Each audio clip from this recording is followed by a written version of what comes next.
Hello बच्चों, welcome to my channel. आइए देखते हैं आज का हमारा टॉपिक क्लास 10th के मैथ से पॉलिनोमियल चैप्टर से क्या है, find the zeros of polynomial and verify the relation between zeros and the coefficient. तो हमें करना क्या है, हमारे पास यहाँ पे एक पॉलिनोमियल दिया हुआ है, ये क्वाड्रेटिक पॉलिनोमियल है। ठीक है, हमें करना क्या है, इसके ज़ीरोज़ को फाइंड करना है। ज़ीरोज़ का मतलब इसके सॉल्यूशन, एक्स की वैल्यू। ठीक है, इनके ज़ीरोज़ को फाइंड करना है और उन ज़ीरोज़ का इनके कोफिशिएंट के साथ रिलेशन वेरीफाई करना है। तो पहले आइए हम देख लेते हैं कि ज़ीरोज़ का कोफिशिएंट के साथ रिलेशन क्या होता है। ठीक है, तो जो यहाँ से हमारे पास वैल्यू निकलती है एक्स की, हम उन्हीं को क्या कहते हैं, ज़ीरोज़ कहते हैं। ज़ीरोज़ मतलब क्या होता है, ऐसी वैल्यू जो इक्वेशन को क्या कर दे, ज़ीरो कर दे। मतलब इस एक्स के प्लेस पे हम एक्स की वो वैल्यू रखें जिसको रखने पर क्या हो जाए, ये इक्वेशन क्या हो जाए, ज़ीरो हो जाए, मतलब ज़ीरो के इक्वल हो जाए। इसीलिए और उन्हीं को हम लोग क्या बोलते हैं, ज़ीरोज़ बोलते हैं। तो आइए देखते हैं कि क्या है इनके ज़ीरोज़ और कोफिशिएंट में क्या रिलेशन है। तो इनके ज़ीरोज़ को हम लोग अल्फ़ा और बीटा से डिनोट करते हैं। तो alpha plus beta is equal to होता है माइनस बी बाई ए। ठीक है, alpha plus beta is equal to क्या होता है, माइनस बी बाई ए। और दूसरा होता है alpha into beta is equal to c by a. ठीक है, यहाँ पे अल्फ़ा और बीटा क्या है, ज़ीरोज़ है। ज़ीरोज़ मतलब इस पॉलिनोमियल के सॉल्यूशन। ठीक है, मतलब इसको सॉल्व करेंगे, अभी हम लोग करेंगे इसके सॉल्यूशन। मतलब सॉल्व करने पे एक्स की जो वैल्यू आएगी दो आएगी। क्यों? क्योंकि हमने पढ़ा हुआ है ये क्वाड्रेटिक इक्वेशन है। तो क्वाड्रेटिक इक्वेशन का मतलब इसकी मैक्सिमम पावर क्या होगी, 2, और है भी। तो जिसके इसकी मैक्सिमम पावर 2 है तो इसके नंबर ऑफ सॉल्यूशन भी क्या होंगे, 2 होंगे। तो वही सॉल्यूशन हमारे, एक सॉल्यूशन क्या कहलाएगी, अल्फ़ा, और दूसरी सॉल्यूशन क्या कहलाएगी, बीटा, जिनको हम क्या कहते हैं, ज़ीरोज़ बोलते हैं। ठीक है, तो इन ज़ीरोज़ और कोफिशिएंट के बीच में ये दो रिलेशन होते हैं। मतलब ज़ीरोज़ का जो सम होता है वो क्या होता है, इक्वल होता है किसके, माइनस बी बाई ए के। और ज़ीरोज़ का जो क्या होता है, हमारा प्रोडक्ट होता है, वो इक्वल होता है किसके, सी बाई ए के। अब हमें ये समझना है कि ये ए, बी और सी क्या है। तो हमें पता है कि यहाँ पे हमारे पास क्या होता है, ये जो क्वाड्रेटिक पॉलिनोमियल दी हुई है इसकी हमारी एक जनरल इक्वेशन होती है, a x square plus b x plus c is equal to 0। ठीक है, जहाँ पे ए हमारा क्या होता है, एक्स स्क्वायर का कोफिशिएंट, बी हमारा क्या होता है, एक्स का कोफिशिएंट, और सी जो होता है वो हमारा क्या होता है, कांस्टेंट टर्म। तो यहाँ पे हम देख रहे हैं alpha plus beta is equal to minus b by a. तो ये बी कौन सी वैल्यू है, एक्स का कोफिशिएंट है। ठीक है, बी कौन सी वैल्यू है, एक्स का कोफिशिएंट है। ए क्या है, एक्स स्क्वायर का कोफिशिएंट है। और सी जो है हमारा क्या है, वो कांस्टेंट टर्म है। तो यहाँ से हम ए बी सी की वैल्यू हमें यहाँ पे दिखाई दे रही है। तो हम क्या करते हैं, पहले इनको सॉल्व करते हैं, इस पॉलिनोमियल को हम सॉल्व करते हैं। तो इसको सॉल्व करने के लिए हमें क्या करना पड़ेगा, 6x स्क्वायर, हमें पता है कि ये किस टर्म में होता है, a x square plus b x plus c के टर्म में। मतलब x वाला टर्म मिडिल में होता है और यहाँ पे साइड में दिया हो। तो पहले हम इसको क्या कर देंगे, सही तरीके से अरेंज कर लेंगे। तो 6x square minus 7x minus 3।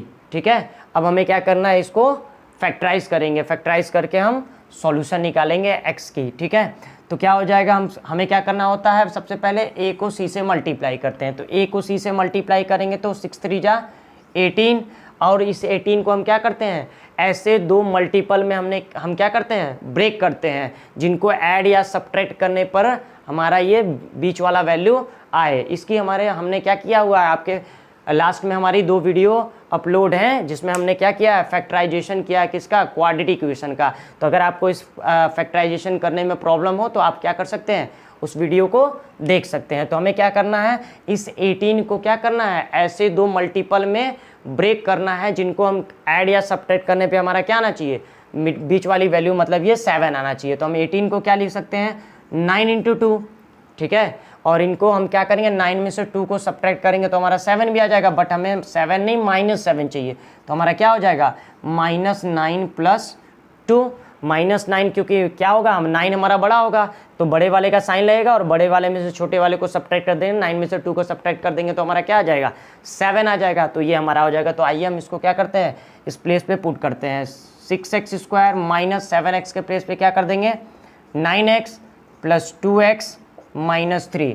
अब क्या करना है, अब हमारी ये क्या हो गई, 3 टर्म से 4 टर्म हो गई। अब हमें क्या करना है, 2 2 का पेयर बना लेना है, ठीक है। और उसके बाद हमें क्या करना है, कॉमन लेना है। तो यहाँ से कॉमन लेंगे तो क्या दिख रहा है हमें कॉमन, यहाँ पे 6 है, यहाँ पे 9 है, तो 6 और 9 में क्या कॉमन होगा, 3, तो हमारा 3 कॉमन हो जाएगा। यहाँ भी एक x है और यहाँ भी x है, मतलब x स्क्वायर में भी एक x तो होगा ही, तो हम क्या कर लेंगे कॉमन, x कॉमन ले लेंगे। तो x कॉमन हो गया तो हमारा क्या बचेगा, अब देखिए 3 से 6 को डिवाइड करेंगे 2 आएगा, x से एक x कैंसिल हो गया तो एक x बचेगा, x हो गया। माइनस 3 से 9 को डिवाइड करेंगे तो 3 आएगा और x से x कैंसिल हो जाएगा तो ये बचेगा। प्लस ये इन दोनों में देखते हैं क्या कॉमन दिख रहा है, इन दोनों में हमें कुछ भी कॉमन नहीं दिख रहा है, तो हमारा क्या हो जाएगा, 1 कॉमन हो जाएगा। तो यहाँ से क्या बचेगा, 1 से डिवाइड करेंगे तो 2x ही आएगा। माइनस बाहर प्लस का साइन है तो अंदर का साइन चेंज नहीं होगा, तो क्या हो जाएगा, माइनस ही होगा। 1 से 3 को डिवाइड करेंगे तो 3 ही आएगा, ठीक है। अब इन दोनों टर्म को देखते हैं यहाँ पे तो क्या हो रहा है, इसमें हमें क्या कॉमन दिखा रहा है दोनों में, 2x माइनस 3, तो क्या हो जाएगा हमारा 2x माइनस 3 हमारा क्या हो गया, कॉमन हो गया। तो यहाँ से 2x माइनस 3 कॉमन हो गया तो क्या बचेगा, 3x हो गया। यहाँ से 2x माइनस 3 कॉमन हो गया तो क्या बचेगा, 1, तो यहाँ से क्या हो गया, +1 हो गया। अब हम क्या करेंगे, हमें इसको फैक्टराइज नहीं करना है, हमें जीरोज़ की वैल्यू फाइंड करनी है। तो हमारा क्या हो जाएगा, इनको हम क्या कर देंगे, 0 के इक्वल कर देंगे, ठीक है। यहाँ पे हमें दिख रहा है क्या है, =0, तो इन दोनों को एक एक करके हम क्या कर देंगे, 0 के इक्वल। तो 2x माइनस 3 = 0, तो 2x = हमारा क्या हो जाएगा, +3, तो x = हमारा क्या हो जाएगा, 3/2, ठीक है। अब इसको 0 के इक्वल करते हैं तो 3x + 1 = क्या हो जाएगा हमारा 0, 3x = क्या हो जाएगा, -1, तो x = क्या हो जाएगा हमारा -1/3, ठीक है। ये हमारे क्या हो गए, इस पॉलिनोमियल के सॉल्यूशन हो गए। हमने बोला था इन्हीं सॉल्यूशन को ही हम लोग क्या बोलते हैं, जीरोज अल्फा और बीटा का नाम। तो अल्फा और बीटा का नाम क्यों अलग से दिया गया, क्योंकि यहाँ पे दोनों की वैल्यू किसकी है, x की, तो हम x रख नहीं करते क्योंकि दोनों ही क्या है, सिमिलर है। तो इन्हीं को डिफ्रेंशिएट करने के लिए दो अलग अलग हमने क्या कर दिया है, नाम दे दिया है। इसका नाम क्या हो जाएगा, अल्फा, और इसका हो जाएगा बीटा। आप इसको भी अल्फा कर सकते हैं, इसको बीटा कर सकते हैं, मतलब दोनों में एक अल्फा और एक बीटा होगा, ठीक है। तो ये हमारी अल्फा हो गई, ये हमारी बीटा हो गई, ये हो गया हमारा इस पॉलिनोमियल का क्या, सॉल्यूशन। अब हम क्या करना है, हमको क्या करना है, फाइंड द जीरोज। जीरोज तो हमने फाइंड कर लिया, क्या क्या आ गया, एक जीरोज है हमारा 3/2 और एक जीरोज है हमारा -1/3। अब हमें क्या करना है, क्या लिखा है, verify the relation between zeros and coefficient.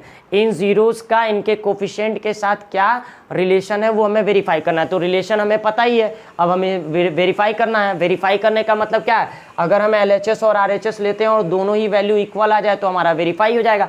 तो आइए चेक करते हैं। तो यहाँ पे क्या है, अल्फा प्लस बीटा = -b/a। तो अल्फा प्लस बीटा की वैल्यू, अल्फा की वैल्यू हमारी क्या है 3/2 और बीटा की वैल्यू क्या है -1/3, तो प्लस और क्या हो जाएगा -1/3 = यहाँ माइनस, और b की वैल्यू क्या है हमारी, यहाँ देखिए b की वैल्यू क्या है -7, तो ये माइनस इस माइनस के साथ मल्टीप्लाई होके क्या हो जाएगा प्लस, तो यहाँ हो जाएगा +7, और हमारी a की वैल्यू क्या है 6, तो क्या हो जाएगा 7/6। अब इसको सॉल्व करते हैं, तो इसको सॉल्व करेंगे तो क्या हो जाएगा हमारा 3 2 जा एलसीएम लेंगे, क्या हो जाएगा 6, और ये प्लस माइनस से मल्टीप्लाई होके क्या हो जाएगा माइनस, तो यहाँ पे बीच में माइनस आएगा। तो अब क्या करेंगे, 2 से 6 को डिवाइड करेंगे तो क्या आएगा 3, 2 3 जा 6, 3 का हम 3 में मल्टीप्लाई करेंगे 9 हो जाएगा, और यहाँ पे क्या हो जाएगा -3 को 6 को 3 से डिवाइड करेंगे तो क्या आएगा 2, 2 का क्या करेंगे 1 में मल्टीप्लाई कर देंगे, क्या आ जाएगा 2, तो यहाँ से क्या आएगा 9 - 2 = 7/6 इधर भी क्या है 7/6। तो ये क्या हो गया, हमारा एक रिलेशन क्या हो गया, वेरीफाई हो गया, ठीक है। अब हमारा दूसरा रिलेशन क्या है, अल्फा × बीटा = c/a। इसको भी चेक करते हैं, alpha × beta = c/a। Alpha × beta, alpha की वैल्यू क्या है हमारी 3/2, यहाँ देखिए 3/2 × बीटा की वैल्यू क्या है -1/3 = c का वैल्यू, c की वैल्यू क्या है हमारी -3, तो यहाँ पे हम लिख देंगे -3 अपॉन में a की वैल्यू क्या है 6, तो क्या हो जाएगा यहाँ 6। अब इससे हमारा क्या होगा, 3 से 3 कैंसिल हो गया तो क्या आएगा -1/2 = 3 1 जा 3, 3 2 जा 6, तो इधर भी क्या आ गया -1/2। तो ये रिलेशन भी हमारा क्या हो गया, वेरीफाई हो गया, ठीक है। तो ये हमारा क्या हो गया, हमने जीरोस भी फाइंड कर लिया और हमने इसके दोनों रिलेशन भी वेरीफाई कर लिए। तो इस टाइप का क्वेश्चन क्या होता है, हमारे बोर्ड एग्जाम में कई बार पूछा हुआ है, ठीक है। तो नेक्स्ट वीडियो में हम क्या करेंगे, ऐसे और भी क्वेश्चन को सॉल्व करेंगे। Thank you.